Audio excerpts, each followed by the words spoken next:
Hoy, en Si no lo veo no lo creo, hablaremos de el pangolín. El pangolín, o manis, tiene de nombre científico Pholidota. El nombre pangolín proviene del vocablo malayo pengulín, que significa rodillo. Es un mamífero que se puede encontrar en los bosques tropicales de Asia y África. Los de Asia se diferencian del resto porque tienen pabellones auditivos externos y escamas debajo de la cola.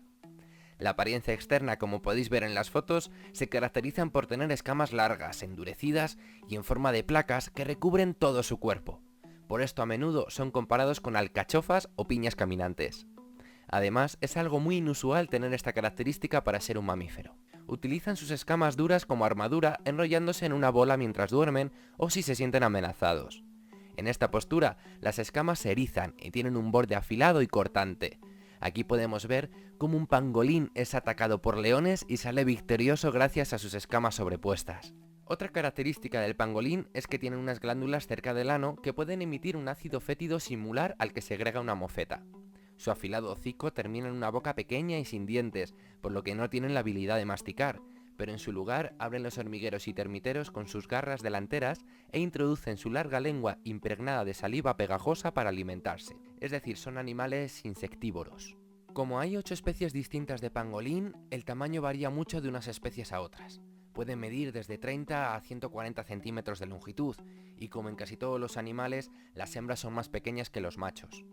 En las especies arbóreas tienen la cola prensil que les permite agarrarse de los árboles haciendo vida encima de ellos, pero en las especies terrestres viven en madrigueras que excavan ellos mismos. De forma general suelen ser animales nocturnos, aunque hay algunas especies que son diurnas. Suelen vivir solos o en pareja, son animales monógamos y en cuanto a su reproducción se sabe muy poco sobre este animal. Sí se conoce que las hembras suelen parir una sola cría, la cual suelen llevar en la cola para protegerla y enrollarse alrededor de ella si fuese necesario, ya que ésta al nacer tiene las escamas suaves y blandas, que van endureciéndose a medida que el animal se va desarrollando. El mayor problema que tiene este animal somos los seres humanos.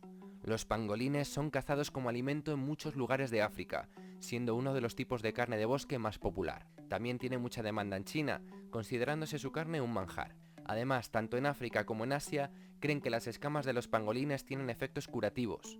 Las frían y las sirven con diferentes salsas y ostras, creyendo que tomarlas hacen bajar las inflamaciones, mejorar la circulación de la sangre, ayudar a las mujeres a producir leche en el periodo de lactancia y piensan que la sangre tiene poderes milagrosos para curar la impotencia. Pero para que os hagáis una idea de la gravedad del asunto, el pangolín es el animal más traficado del mundo.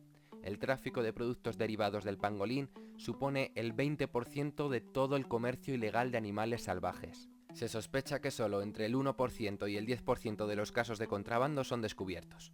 En abril del 2013, las autoridades inspeccionaron un pesquero chino en un arrecife de Filipinas y encontraron dentro 10.000 kilos de escamas de pangolín, lo que podría suponer cerca de 25.000 de estos animales.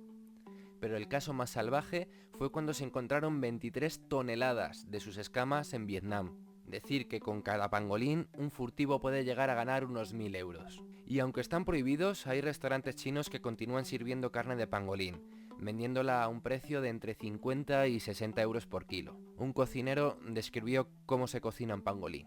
Los mantenemos vivos en jaulas hasta que un cliente nos encarga uno, entonces los dejamos inconscientes a golpe de martillo. Les cortamos el cuello y los desangramos. Es una muerte lenta. Entonces los servimos para sacarles las escamas. Cortamos la carne en trozos pequeños y la utilizamos para diversos platos, como carne a la brasa o sopa. Algunas veces los clientes se llevan la sangre a casa.